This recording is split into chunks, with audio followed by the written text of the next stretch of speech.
कब्रिस्तान से बाहर आने के बाद कब्रिस्तान का गेट दोस्तों, अगर आपने गुल्ली गुल्ली और ग्रैनीज बर्थडे के बाकी पार्ट्स अभी तक नहीं देखे हैं तो पहले आप उसे देख लें, वरना ये स्टोरी आपको समझ में नहीं आएगी। पिछली वीडियो में आपने देखा था कि ग्रैनी अपनी बर्थडे पार्टी में डांस कर रही होती है और साथ में ग्रैंडपा, खोनी पिग और जेसन भी ग्रैनी का साथ दे रहे होते हैं।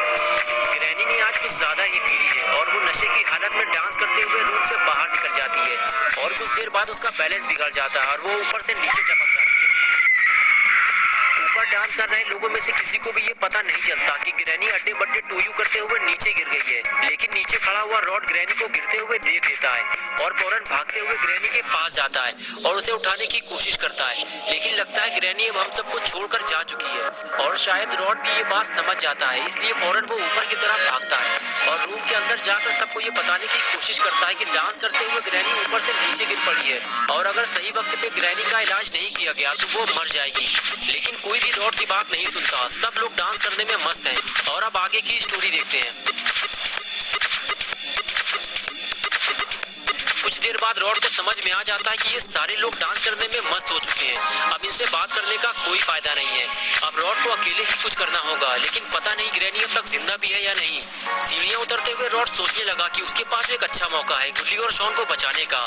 घर के सारे लोग डांस करने में मस्त हैं और इधर ग्रैनी भी लुढ़क चुकी है और अब वो बेसमेंट में जाकर गुल्ली की मदद कर सकता है, लेकिन डर इस बात का है कि कहीं कोई उसे देख न ले।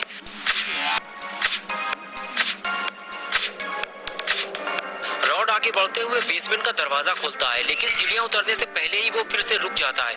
उसे अब इस बात का डर है कि कहीं उसे अगर इविल ने देख लिया तो वो सबको ये बात बता देगी और रॉड के लिए मुसीबत खड़ी हो जाएगी। कुछ देर सोचने के बाद रॉड सीढ़ियों से नीचे उतरने लगा। रॉड जानता है कि गुल्ली और शॉन को बचाने का उसे एक बेहतरीन मौका मिला है, अगर उसने इस मौके को गवा दिया तो फिर उसे ये मौका दोबारा नहीं मिलने वाला। बेसमेंट में आने के बाद रॉड ने देखा कि चारों तरफ बिल्कुल सन्नाटा पड़ा हुआ है। रॉड इधर उधर देख ही रहा था कि तभी उसे जमीन में लेटा हुआ गुल्ली दिखाई दिया जो कि बेहोश पड़ा हुआ था। रॉड उसे देखकर उसकी तरफ आगे बढ़ने लगा और उस पास जाकर उसे उठाने लगा। रॉड गुल्ली को उठा पाता उससे पहले ही रॉड को ऐसा महसूस हुआ कि जैसे उसके आसपास कोई और भी मौजूद है। रॉड उठकर खड़ा हो जाता है और सामने देखने लगता है। रॉड को दीवार के पीछे कुछ हलचल महसूस हो रही है। रॉड धीरे धीरे आगे बढ़ता है।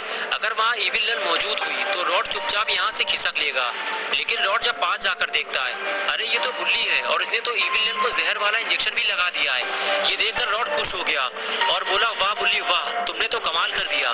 मुझे तुम पे पूरा यकीन है कि आगे चलकर तुम शैतानों के डॉक्टर बनोगे। गुल्ली बोला, लेकिन रॉड